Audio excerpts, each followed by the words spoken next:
Guys, good morning. Kumusta kayo? Dahil walang tulo sa gripo, yan, maliligo muna tayo sa ilog. Tara, samahan niyo ako. Ito nga po pala yung Kawayan River. Ang itaas po nito ay ang Kawayan Falls na tinatawag. Ito po yung kapilar na talon dito sa Kawayan. Ito pong ilog na ito ay mahaba at ito nga po dumadaan dito sa may gilid ng aming bahay. Yan po yung bahay namin, yung kulay puti. Sa 5 metro lang po ay ilog na. Yan po. Guys, malinis ang tubig dito. Basta umuulan at bumabaha, nalinis lagi ang ilog. Kaya lagi maraming batang naliligo dito. Ayan, sulo ko ngayon ang paliligo. May pasok po ang mga bata, kaya wala ngayong bata. Kaya sulo. Okay guys, maliligo muna ako.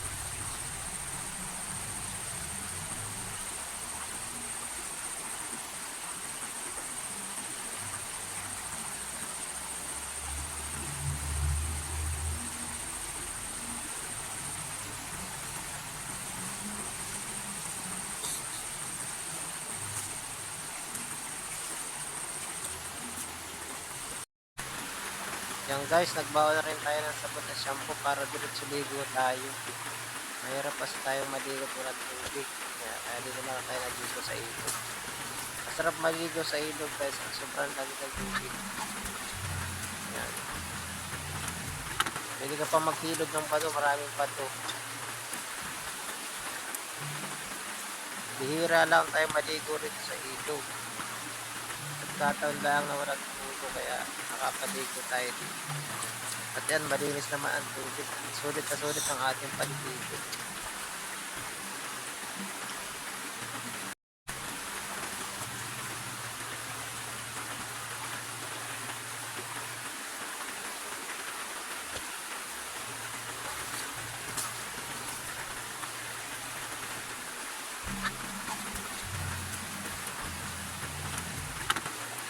Guys, pwede kayong maligo dito. Libre lang yan. Tamang bayan.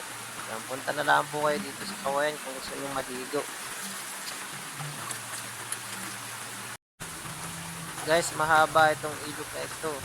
Pwede ka dyang maligo kahit saan. Yan. May mga naliligo rin po sa itaas po nito. Yung itaas nito guys ay Kawayan Waterfalls po yun. Dinarayo po. Ang Kawayan Waterfalls po yung pinakang landmark dito sa Kawayan. Siya po yung mga dinarayo siya po yung dinarayo ng mga turista. Marami po naliligo dun araw-araw. Guys, ang Kawayan River din po ang pinakang supply ng tubig dito sa area sa Kawayan. Yan guys, ang linis ng tubig. Sarap maligo, ang lamig. Ang mga bata dito araw-araw nagpapabad. Pag walang pasok, simula umaga hanggang hapon, marami naliligo dito. Guys, masarap kumain dito sa may ilog. Pwede ka rito maglaba. Sari-sari guys ang mga ginagawa dito ng mga tao. Lalo pag walang pasok. Malaki talaga guys yung tulong nitong ilog na ito. Sinong magsasabi na sa tagal ng panahon, may mga ilog pang ganito dito sa aming lugar. Yan, napakarami ng bahay dito guys. Pero ang ilog na yan ay hindi nawawala. Buhay pa rin siya.